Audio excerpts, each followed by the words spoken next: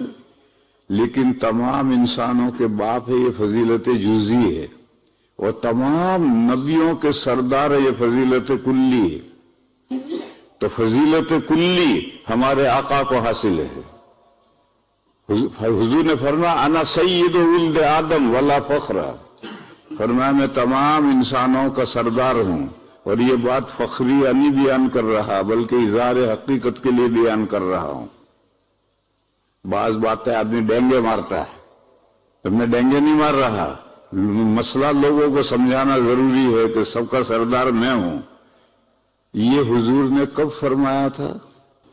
جب تمام امتوں کے صالحین مل کر دادا کے پاس جائیں گے، جنت نظر آ رہی ہے، ہمارا گھر دکھ رہا ہے، حساب کتاب ہو جائے تو ہم اپنے گھر میں پہنچیں، حساب کتاب شروع نہیں ہو رہا ہے، آپ سفارش کریں، دادا انکار کریں گے۔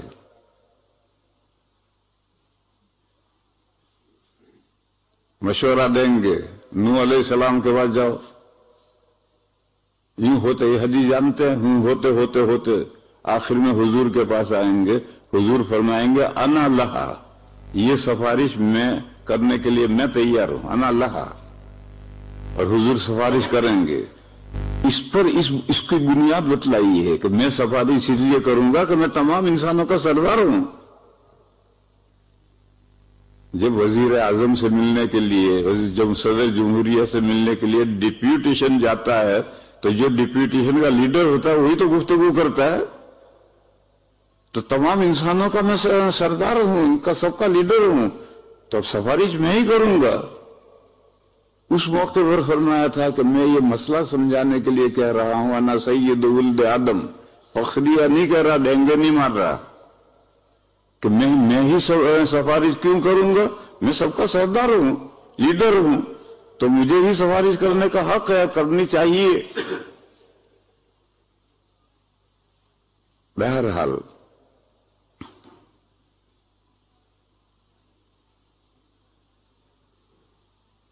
فضیلت جزئی اور کلی سمجھا رہا ہے۔ اس کو میں اپنے طالب علموں کو ایک مثال دے کر سمجھاتا ہوں، ایک مثال دے کر سمجھاتا ہوں۔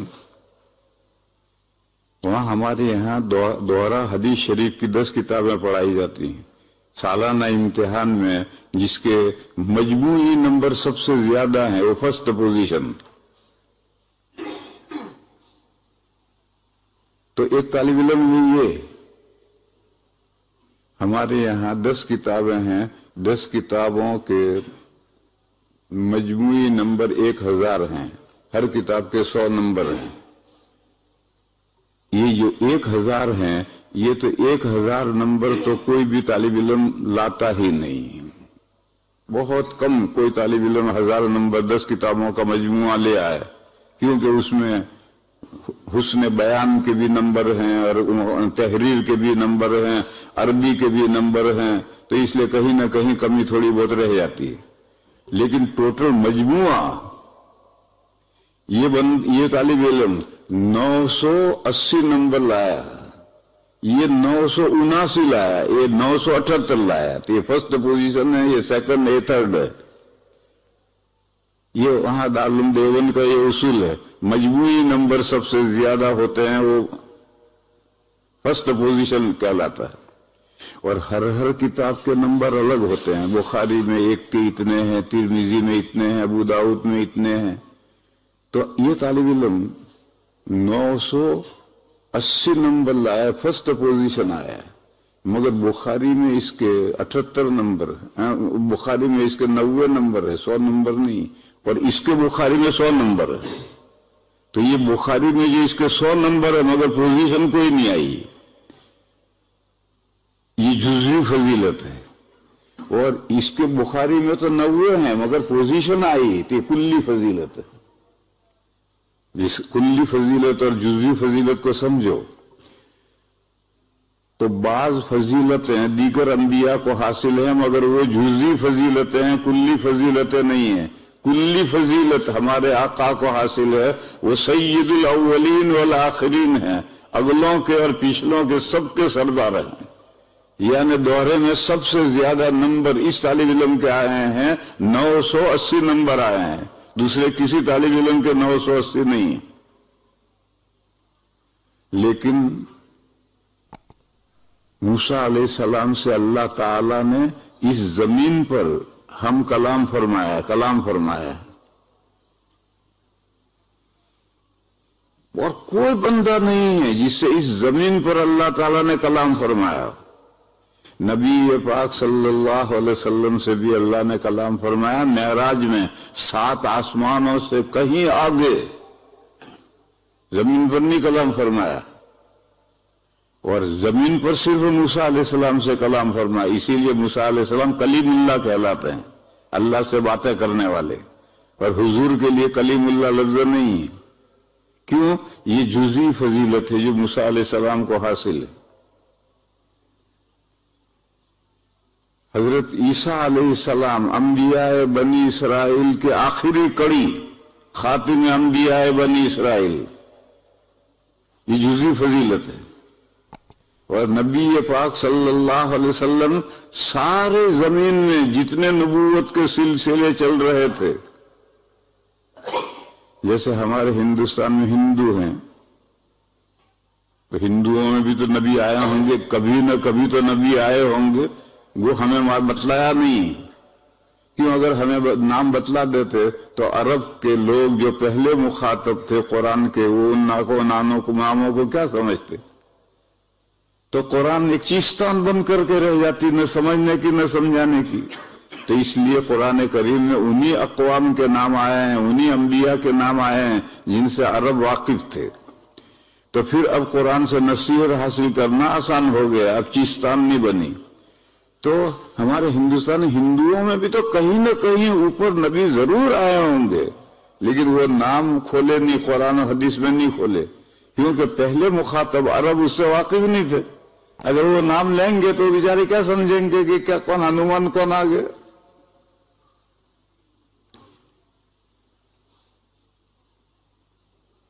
تو ہر قوم میں ہادی آئے ہیں، نذیر آئے ہیں، انبیاء آئے ہیں.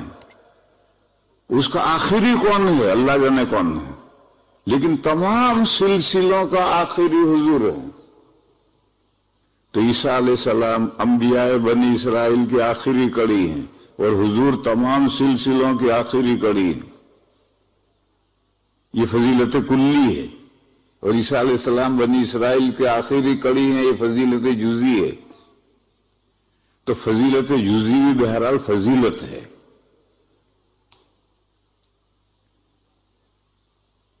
دیکھو درمیان میں ایک مسئلہ سمجھو. طور پر جب اللہ تعالیٰ نے موسیٰ علیہ السلام سے کلام فرمایا تو شدت اشتیاق، بہت زیادہ اللہ کے دید کا اشتیاق پیدا ہوا. تو موسیٰ علیہ السلام نے درخواست گزاری، رب ارینی. کیا یہ ہے یا کچھ اور ہے؟ رب ارینی کیف تحیی الموتی، تو دوسری جگہ پر ہے جی، رب ارینی انظر الیک، اے پروردگار رخ پر سے پردہ ہٹائیے، میں آپ کا جلوہ دیکھنا چاہتا ہوں. اللہ نے فرمایا لن ترانی، مجھے تو ہرگز نہیں دیکھ سکتے. یعنی امتناع اللہ کی طرف نہیں ہے، موسیٰ علیہ السلام کی طرف ہے. اللہ تو دکھ سکتے ہیں، جنت میں دکھیں گے، مگر اس دنیا میں بندہ نہیں دیکھ سکتا. کیوں؟ ہم سورج کو دوپہر کو نہیں دیکھ سکتے، آنکھ خیرہ ہو جاتی ہے. تو سورج کی تجلی سے اللہ کی تجلی تو کہیں زیادہ ہے، اللہ کے کیسے تجلی کو سہار سکے گا؟ معلوم ہوا کہ بیچ میں نور کا پردہ ہے، موسیٰ علیہ السلام اللہ کا کلام سن رہے ہیں اور بیچ میں نور کا پردہ ہے، اور یہ جو نور کا پردہ ہے یہی موسیٰ علیہ السلام کو دور جنگل میں سے نظر آ رہا تھا کہ پہاڑ کے اوپر آگ جل رہی ہے، تو آگ نہیں تھی، وہ اللہ کا نور تھا۔ اور جب آئے ہیں تو درخت جلتا ہوا نظر آ رہا تھا، تو وہ درخت نہیں جل رہا تھا، وہ اللہ کا نور تھا۔ معلوم ہوا کہ موسیٰ علیہ السلام نے طور پر اللہ کی زیارت نہیں کی، نور دیکھا، اور اللہ کو پس پردہ اللہ نے کلام فرمایا۔ ایک مسئلہ ہے کہ معراج میں جب نبی پاک صلی اللہ تعالی علیہ وسلم تشریف لے گئے تھے، اللہ کی بارگاہ میں حاضر ہوئے تھے، تو اللہ کا جلوہ دیکھا تھا، دیدار ہوا تھا یا نہیں؟ مسلم شریف میں روایت ہے کہ نور انا اراہ، اللہ تو نور ہے، میں ان کو کہاں سے دیکھتا؟ یہ نور اور نور کو میں سمجھا رہا ہوں۔ معلوم ہوا کہ معراج میں بھی اللہ تعالیٰ سے ہم کلامی ہوئی ہے، مگر درمیان میں نور کا پردہ ہے، جیسے طور پر نور کا پردہ تھا ایسا وہاں بھی نور کا پردہ ہے، ہم کلامی ہوئی ہے۔ پھر جب ہم کلامی ہوئی ہے تو پھر حضور کو کلیم اللہ کیوں نہیں کہتے؟ اس لیے نہیں کہتے کہ وہ 7 آسمانوں سے اوپر کا قصہ ہے، اور اوپر جا کر بہت کچھ ہو سکتا ہے جو زمین پر نہیں ہوتا۔ دیکھو ہم خواب دیکھتے ہیں تو خواب عالم مثال میں لے جا کر خواب دکھایا جاتا ہے، اور خواب میں عجیب عجیب چیزیں دیکھتے ہیں، وہ بیداری میں نہیں دیکھ سکتے، کیونکہ یہ خواب میں عالم مثال میں لے گئے تو عالم آخرت سے قریب ہو گئے، اور آگے آخرت میں پہنچ گیا، 7 آسمانوں سے اوپر اللہ کی بارگاہ میں پہنچ گیا۔ اب جو معاملات پیش آئیں گے وہ معاملہ زمین پر نہیں پیش آ سکتے، تو زمین پر حضور کے ساتھ یہ معاملہ پیش نہیں آیا کہ اللہ نے زمین پر حضور سے بات کی اور موسیٰ علیہ السلام سے زمین پر بات کی ہے، اس لیے وہ کلیم اللہ کہلائے، حضور کلیم اللہ نہیں کہلائے۔ مگر یہ موسیٰ علیہ السلام کی جزوی فضیلت ہے، بخاری میں اس کے نمبر زیادہ آ گئے مگر اول نمبر نہیں آیا۔ اول نمبر فضیلت کلی ہمارے آقا کو حاصل ہے، اور باقی انبیاء کو فضیلت جزوی حاصل ہے۔ عیسیٰ علیہ السلام کو بہت سے فضائل حاصل ہیں، آدم علیہ السلام کو، نوح علیہ السلام کو فضیلت جزوی حاصل ہے، فضیلت جزوی حاصل ہے۔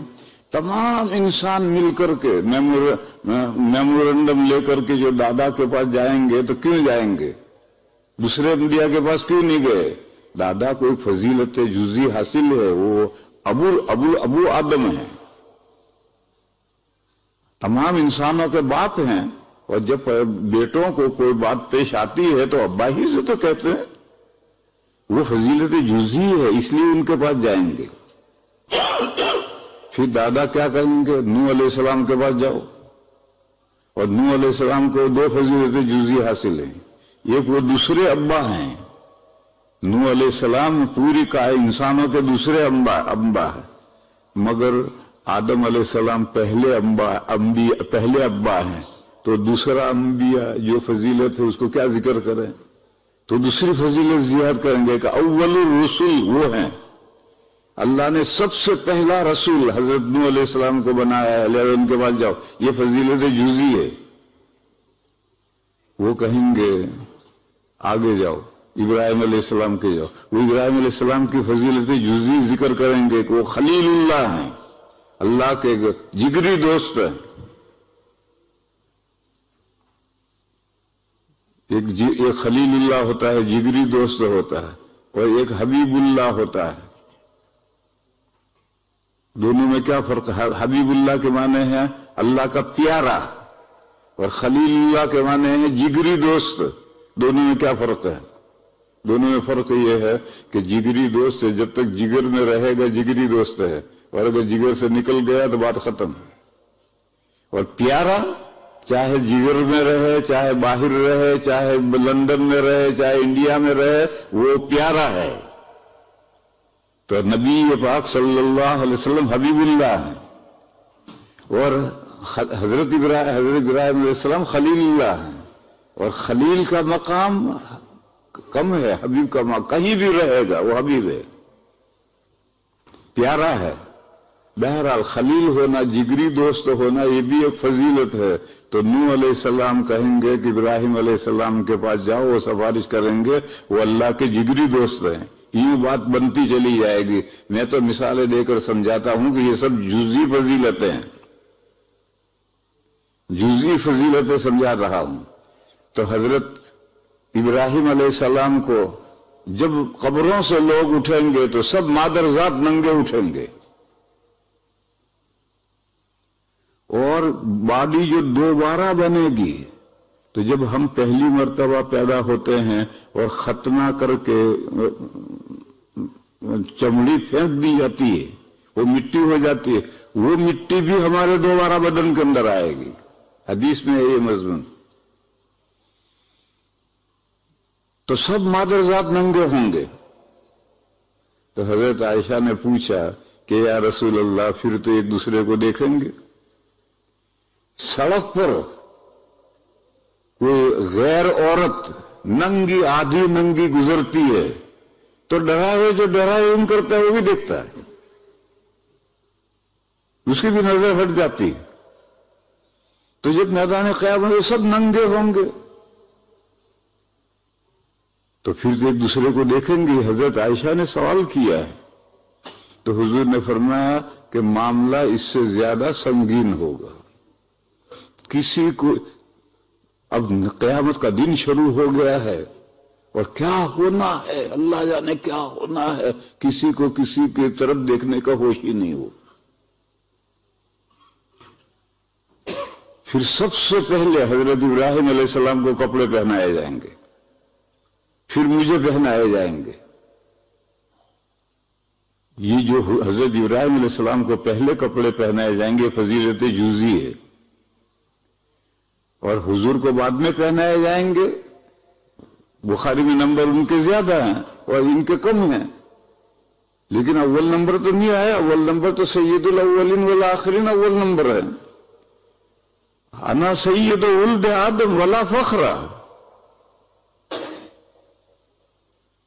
میرے بھائیوں میں یہ سمجھا رہا تھا کہ جزئی فضیلت اور کلی فضیلت، کلی فضیلت ہمارے آقا کو حاصل ہے اور جزئی فضیلت تمام انبیاء کو، کسی کو کوئی، کسی کو کوئی، کسی کو کوئی حاصل، مگر ان جزئی فضیلتوں سے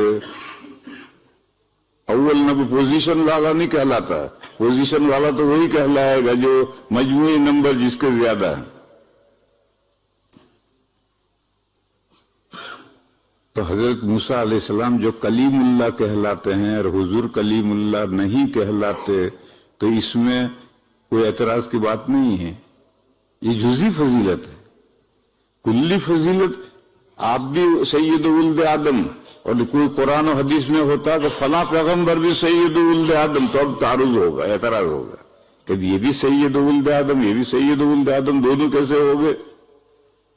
لیکن یہ دو ہے، ایک یہ اول نمبر آیا دورے میں، یہ مشکات میں بخاری میں اس کا 100 نمبر ہے، تو اس میں کوئی تعارض نہیں ہوا۔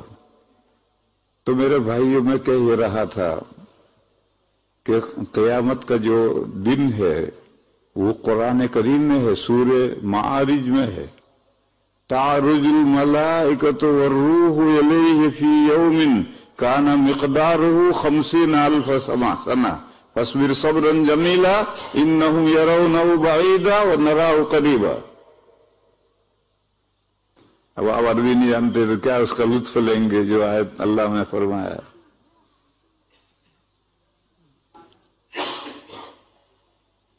تو میں اسے سمجھا رہا تھا کہ یہ جو قیامت کا دن ہے 50,000 ایئر کا، اس میں کوئی یہ سوچے کہ 50,000 سال تک کھڑے کھڑے ہم کیا کریں گے؟ نہیں، 50,000 سال کھڑے کھڑے نہیں ہیں۔ جیسے کائنات پہلی مرتبہ تدریجاً وجود میں آئی ہے 6 ادوار میں، اسی طرح سے جب دوسری مرتبہ سور پھونکے گا تو کائنات تدریجاً آہستہ آہستہ وجود میں آنی شروع ہوگی۔ کتنے زمانے میں وجود میں آئے گی اللہ جانے۔ میں ویسے ہی کہتا ہوں کہ 25,000 سال تو کائنات کو وجود میں آنے میں لگیں گے، پھر وجود میں آ گئی، پھر اللہ کا تخت زمین پر آیا، پھر دربار قائم ہوا، پھر اس دنیا میں جتنے معاملات پیش آئے ہیں وہ دوبارہ پیش آنے ہیں۔ اس دنیا میں معاملات کے فیصلے کورٹ میں انصاف سے ہوئے ہیں، انہیں بھی دوبارہ فیصلے ہونے ہیں۔ ظلم سے ہوئے ہیں، وہ بھی دوبارہ انصاف سے فیصلے ہونے ہیں۔ جو معاملات فیصلے نہیں ہوئے وہ بھی اللہ کی بارگاہ میں فیصلے ہونے ہیں۔ میں مثال دوں، ایک واقعہ پیش آیا تھا۔ کچھ لوگ مسلمان ہوئے تھے تو بادشاہ نے، حکومت نے ان کو سزا دی تھی، بڑی بڑی کھائیاں کھدا کر کے اس میں آگ بھڑکائی، بڑے بڑے کڑاؤ رکھ کر کے اس کے اندر تیل کھولایا، اور ایک ایک کو پولیس لاتی تھی، اسلام سے پھرو ورنہ آگ میں ڈالیں گے، کڑاؤ میں ڈالیں گے۔ نہیں پھرتا تھا کوئی بھی، اور وہ آگ میں ڈال دیا جاتا تھا، جل جاتا تھا، کڑاؤ میں ڈال جاتا تھا، وہ کوئلہ ہو جاتا تھا۔ یہ واقعہ آیا ہے سورہ بروج میں، وَالسَّمَاءِ ذَاتِ الْبُرُوجِ وَالْيَوْمِ الْمَوْعُودِ وَشَاهِدٍ وَمَشْهُودٍ۔ یہ جو آسمان میں ستارے ہیں، اور ہم کتابوں میں لکھا ہے بڑے ستارے ہیں، ہر ستارہ بڑا ہے۔ آسمان میں جتنے ستارے ہیں زمین سے سارے بڑے ہیں۔ یہ جو ستارے سب آسمانوں میں ہیں ان کے بہت سے مقصد ہیں۔ یہ آسمان کے لیے فانوس لٹک رہے ہیں، آسمان مزین ہے، شیطان قریب جاتے ہیں تو میزائل بن کر کے داغے جاتے ہیں، اور پتہ نہیں کیا کیا اللہ نے ستاروں کے اندر مقصد مقاصد رکھے ہیں۔ ان مقاصد میں سے ایک مقصد یہ ہے کہ یہ زمین کا واچ کر رہے ہیں، اوپر یہ کیمرے لگے ہوئے ہیں اور پوری زمین کی واچ کر رہے ہیں، اور سارا ریکارڈ جمع ہو رہا ہے وہاں۔ جیسے بڑے کارخانے میں ہر جگہ آپ کیمرے لگاتے ہیں اور آفس میں بیٹھ کر دیکھتے ہیں، تو یہ سارے کیمرے جو بڑے بڑے ستارے، ہر ستارہ بڑا ہے، یہ سب آسمان میں سے کیمرے اللہ نے لگا رکھے ہیں، وہ زمین کا واچ کر رہے ہیں۔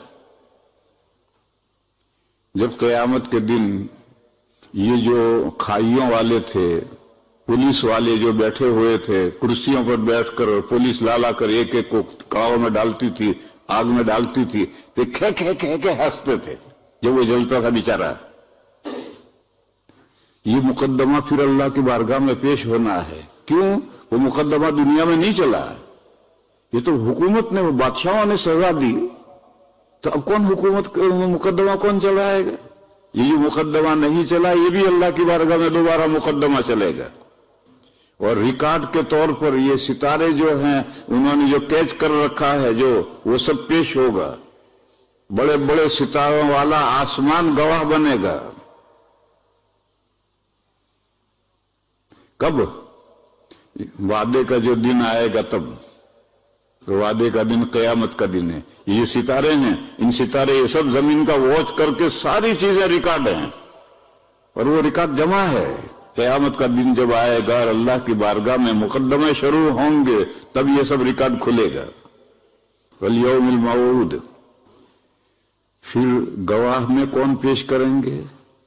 یہ جو کرسیوں پر بیٹھ کر کے تماشا دیکھ رہے ہیں یہ گواہی دیں گے، اور یہ جو جل مر رہے ہیں بیچارے یہ بھی گواہی دیں گے کہ ہمارے ساتھ یہ کیا گیا، اور یہ بھی ماننا پڑے گا کہ ہم نے کیا، اور یہ کہیں گے کہ ہمارے ساتھ کیا۔